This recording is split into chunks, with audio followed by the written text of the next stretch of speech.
Hi, I'm Alyssa Nadworny, and you're listening to Book of the Day.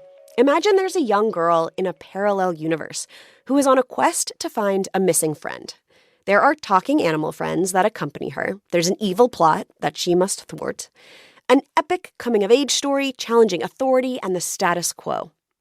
If this sounds like The Golden Compass, well, that's because it is. It is one of the greatest fantasy books of all time. And Sir Philip Pullman, the author behind it all, spoke with Here and Now host Indira Lakshmanan. This message comes from IXL. IXL is an award-winning online learning platform that helps kids truly understand what they're learning. This is the time of year when kids benefit from reviewing key learning concepts to end the year on a high note. One subscription covers everything, pre-K through 12th grade for all the kids in your home. Make an impact on your child's learning. Get IXL now. Receive an exclusive 20% off IXL membership when signing up today at IXL.com/NPR. This message comes from LinkedIn ads. Ever invest in something that seemed incredible at first, but didn't live up to the hype? For marketers, that's impressions. When ads don't create revenue, that's a tough conversation with the CFO. Instead, invest in results your CFO will love. LinkedIn ads generates the highest ROAS of all major ad networks. So advertise on LinkedIn. Spend $250 and get a $250 credit. Just go to linkedin.com/NPRpod. Terms and conditions apply. Support for this podcast and the following message come from Wayfair. It's Way Day at Wayfair, where you can score the best deals in home and upgrade your space that work within your budget. And the best part? Everything ships fast and free during Way Day. Get up to 80% off with fast and free shipping on everything. Head to wayfair.com April 25th through the 27th to shop Way Day. That's WAYFAIR.com. Wayfair. Every style, every home.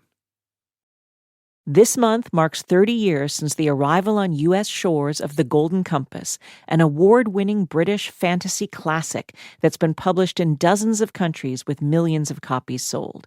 Philip Pullman's story is about Lyra, a precocious, rebellious, pre-adolescent girl whose ruthless and powerful parents abandoned her to be raised as an orphan inside an Oxford University college. She lives in a parallel universe similar to our own, but populated by armored bears, angels, and witches. It's dominated by a corrupt, all-powerful religious organization known as the Magisterium, and a mysterious substance called dust that's essential to human life, but which the Magisterium fears and wants to control. Every human being is born with a lifelong animal companion known as a demon, who's their closest confidant and alter ego. Lyra's journey to find a kidnapped friend and uncover a dark experiment to sever children from their animal companions spawned 2 trilogies called His Dark Materials and The Book of Dust, a movie and an HBO series that have captivated millions of readers of all ages. I'm one of those people, so it was my very great pleasure recently to welcome Sir Philip Pullman to Here and Now. I began by asking him where the idea for his heroine Lyra came from. I don't know how I came to Lyra or she came to me. I knew the sort of story I wanted to write, which is a long sort of, I suppose you have to call it fantasy, though I don't like that word very much. And there she was, demanding to have her story told. I think that a favorite of readers in your books is that every human in Lyra's world has a demon, arguably a physical and visible manifestation of their soul. In the first book, The Golden Compass, we learn that a human and their demon cannot be separated without great harm. So I want to ask first about the Greek etymology of the word demon, which I looked up last night, and it seems to come from a meaning that it is a lesser god or a guiding spirit, much like Socrates had this guiding voice. So I want to ask, how did you come up with that concept?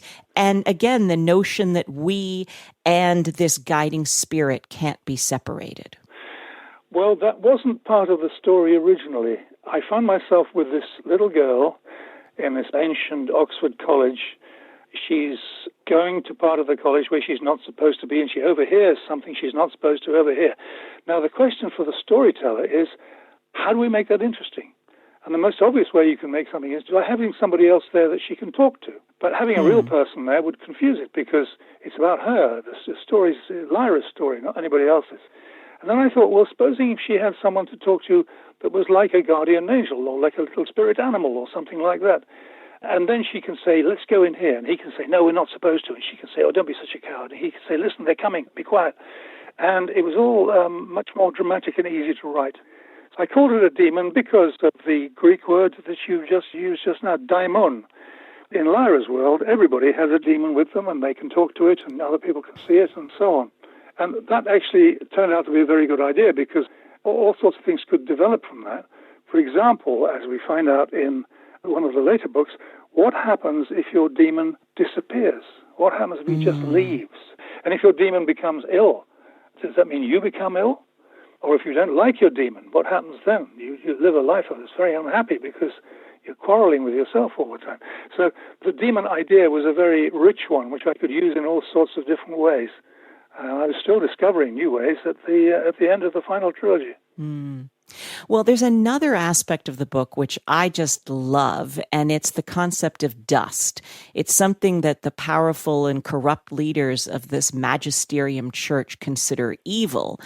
And yet it's also portrayed as a necessary substance for life, something like consciousness. Now, for me, as I read these books, it came across as an amalgam of curiosity, human creativity, the maturity that we gain through knowledge and through love.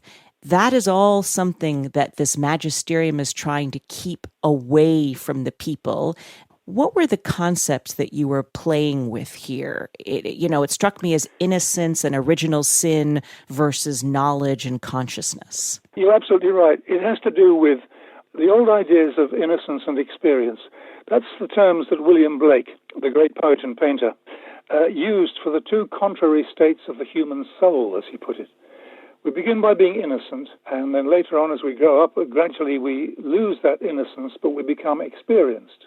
This is a very old idea, which I was playing with, and it seemed to me I could symbolize this by the demon. It's another way in which the demon was very useful, because when you're a child in Lyra's world, your demon can change shape. It can be a moth one minute, a snake the next, a dog, a cat, a cow, anything. But when you go through puberty, you leave that innocence behind, and your demon settles down into one fixed shape, which will have for the rest of your life. So the demon exists to tell you something about yourself. If your demon is a snake, for example, it doesn't mean you'll be evil or poisonous or anything like that. What it means is there'll be something serpentine about your nature. You won't be big and blundering and loud and obvious. You'll be subtle and quiet. So that's another aspect of the demon which I was able to use and discover as I went through. You yourself are an avowed atheist, and yet you've created this world that is so ruled by religion. The Magisterium feels like the Catholic Church, but even more so, more powerful and very deeply evil. And yet at the same time, the demons were truly a way of understanding the soul. So explain to us, what are your feelings or thoughts on religion, given that you seem to be anti-organized religion, and yet you seem to believe in a soul? What troubles me about religion is not what people believe, but what they do to gain power over other people. The real difficulty comes when religion meets power, or acquires power, political power. Because once you're doing something in the name of God, you can do anything you like and no one can argue with you. In your second trilogy, The Book of Dust, particularly in the last two books, including The Rosefield, which just published in the fall, the Lyra we came to know in the first books is really a quite deeply wounded character. She's separated from Pantalaimon, her beloved demon, and has to go through a really difficult hero's journey. I sort of feel like if the first trilogy is kind of a Bildungsroman, the second trilogy is her struggling with herself and what her beliefs are as an adult. What got you to this place of showing us a damaged, beloved character? Yes, well, in the first trilogy, Lyra has this extraordinary adventure, and then she goes back home to Oxford. Well, what then? life would be very dull if you've been through that adventure and then had to go back to a normal sort of life. So Lyra had to have another adventure, it seemed to me. And what I hadn't looked at closely in the first trilogy was the whole business of what dust is and what part the imagination plays in it. And I found that I could explore this question by having Lyra and Pantalaimon disagree and argue, and he gets very impatient with her and says, "You've lost your imagination. You used to have an imagination and now it's gone. Well, I'm going to look for it." And he sets off. He leaves her. And he says he's gone to look for her imagination. She doesn't know what this means. How do you find an imagination? And she sets off to follow him.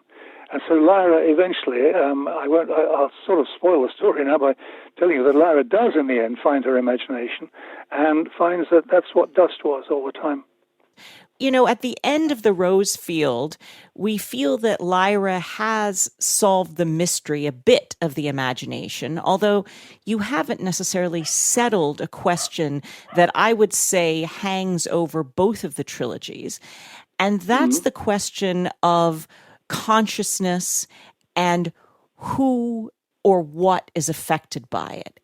What came through a bit to me was this notion of panpsychism and the idea that everything, maybe every particle, or at least every living particle, has some bit of consciousness in it.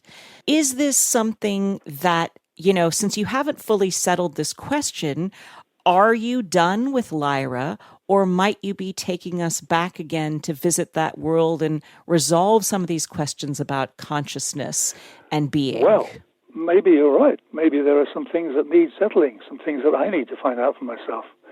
You are, in fact, telling me that we need another Lyra book. Well, if I'm the one who's inspiring you to do it, I will take that as a compliment, and I hope that you will do it, because I want to know more about whether everything is conscious and how this relates. It's a fascinating question, and when I started writing this story about Lyra, I hadn't come across that notion, the panpsychist one you mentioned. What was fascinating me at the very beginning was the notion of dark matter, the missing matter in the universe that makes gravitation happen the way it does. And I was hoping that scientists did not discover what dark matter was before I finished the book. Anyway, we seem to have gone past that now and still not discovered what dark matter was. And I want to come back to the question of consciousness and what consciousness is and whether everything is conscious. It is a fascinating question, and it's not settled yet. You're quite right. There's more story to go. Sir Philip Pullman, the author of 2 interconnected trilogies, his Dark Materials and the Book of Dust, which just completed a few months ago, but maybe we're convincing him to write another one. The Golden Compass, the first of the 6 books, was published in the U.S. 30 years ago this month. Philip Pullman, thank you so much for joining us. Thank you, Indira. It's been a pleasure to talk to you.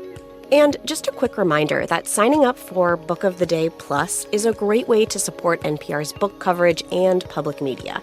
And you'll get to listen to every episode sponsor-free. So please go find out more at plus.npr.org/Book of the Day.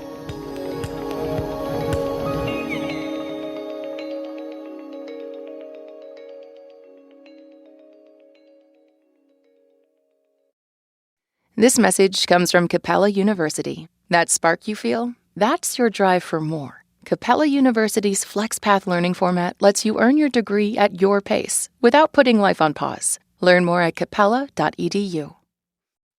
This message comes from NPR sponsor Abrams Books. Mark Helprin, #1 New York Times bestselling author of The Oceans and the Stars, is back with Elegy in Blue, an unforgettable novel set against the backdrop of New York City. Told in an exceptional literary voice, mixing comedy and tragedy, Elegy in Blue is a must-read, sweeping family saga of love, loss, remembrance, and regret. Get Elegy in Blue now wherever books are sold. This message comes from BetterHelp.